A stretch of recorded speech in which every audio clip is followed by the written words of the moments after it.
الحمد للہ وحدہ والصلاة والسلام علی من لا نبی بعدہ اما بعد فاعوذ باللہ من الشیطان الرجیم بسم اللہ الرحمن الرحیم لقد کان لکم فی رسول اللہ اسوۃ حسنہ لمن کان یرجو اللہ والیوم الآخر صدق اللہ العظیم قال النبی صلی اللہ علیہ وسلم والذی نفسی بیدہ لا یؤمن احدکم حتی اکون احب الیہ من والدہ وولدہ والناس اجمعین صدق اللہ العظیم۔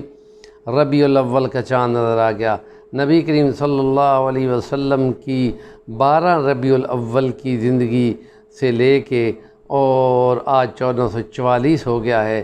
نبی کریم صلی اللہ علیہ وسلم مسلمانوں کے لیے ایک نمونہ ہے، اور قرآن کی آیت سورۃ الاحزاب کی 20 نمبر آیت یہ تاکید کر رہی ہے کہ تمہارے لیے، ایمان والوں کے لیے، نبی کی زندگی میں بہترین نمونہ ہے۔ جو یہ چاہتے ہوں کہ اللہ تعالیٰ سے ملنا ہے اور وہاں کامیاب ہونا ہے، تو اس کے لیے کہا گیا ہے کہ نبی کریم نے فرمایا قسم اس ذات کی جس کے قبضے میں میری جان ہے، تم اس وقت تک مومن نہیں ہو سکتے جب تک میں تم سے محبوب ہو جاؤں، اپنے والدین سے، اپنی اولاد سے اور تمام لوگوں سے زیادہ مجھ سے نہ تم محبت کرنے لگ جاؤ۔ علامہ اقبال کے کلام میں یہی ہے کہ محمد سے وفاتوں نے تو ہم تیرے ہیں، یہ جہاں چیز ہے کیا لوح و قلم تیرے ہیں۔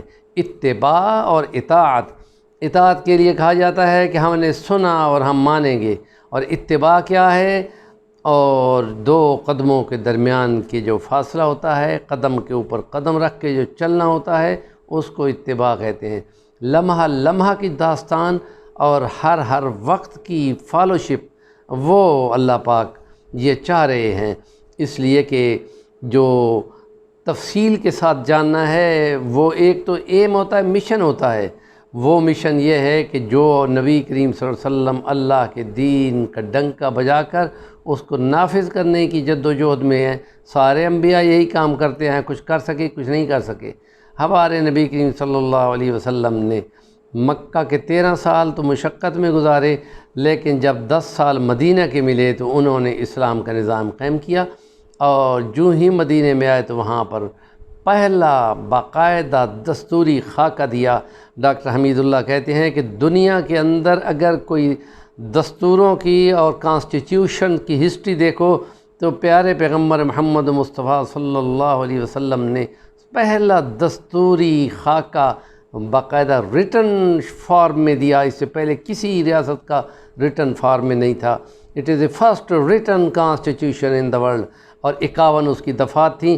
عام کتابوں میں 7 8 5 7 کر کے بتائی جاتی ہیں، اور ان میں باقاعدہ حقوق کا تعین کیا، فرائض کا تعین کیا، اور اس کے مطابق نبی کریم صلی اللہ علیہ وسلم نے 10 سال میں اپنے تمام ارد گرد کے دشمنوں کے درمیان میں رہتے ہوئے مکمل سسٹم کے ساتھ ان کا دفاع کرتے ہوئے اور ان پر باقاعدہ عمل درآمد کراتے ہوئے اور یہ کامیاب کیا۔ اور 10 ہجری میں آپ نے مکمل خطبہ دیا، جو ہم کہتے ہیں کہ UNO کی تمام جو قرارداد ہوں ان سے بھی زیادہ یہ جامع ہے، کیونکہ یہ انسانیت کا منشور ہے، اور اس منشور میں اس میں نبی کریم نے ساری انسانیت کو جو ہدایات دی ہیں وہ وہاں پر مکمل کر کے بیان کر دی گئی ہیں۔ اور آخر میں آپ نے فرمایا تھا کہ سنو، کیا میں نے تم کو دین پہنچا دیا؟ تو تمام اصحاب نبی جو 1,40,000 کے قریب موجود تھے، انہوں نے باقاعدہ اعلان کیا کہ آپ نے حق ادا کر دیا، آپ نے پہنچا نہیں دیا، حق ادا کر دیا۔ نبی کریم صلی اللہ علیہ وسلم نے آسمان کی طرف انگلی اٹھا کر کہا، اے خدا گواہ رہنا، میں نے تیرا دین پہنچا دیا اور مکمل کر کے دے دیا۔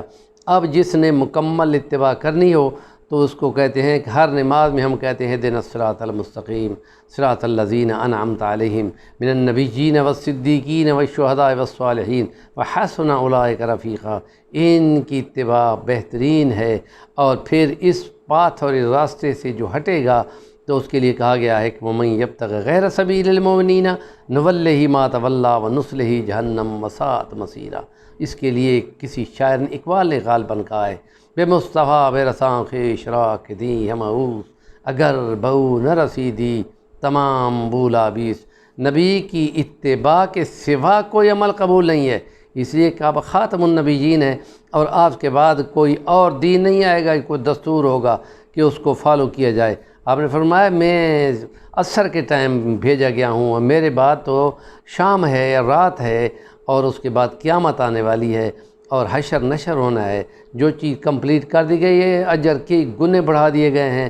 آخر پہ آیا میں سب سے آخر پہ ہوں، حساب میرا سب سے پہلے شروع کیا جائے گا اور جنت میں سب سے پہلے میں جاؤں گا، اور میرے ارد گرد غریب غربا کی بہت بڑی تعداد ہوگی جن کا حساب و کتاب بڑا آسانی سے ہو جائے گا۔ اور یہ نبی کی زندگی کا اسوہ حسنہ نمونہ، بہت ساری باتیں انشاءاللہ اس مہینے میں ہم بیان کریں گے، اور ہمارا چینل کا نام ہے صفی الرحمن الوانی، ضرور سبسکرائب کر لیں۔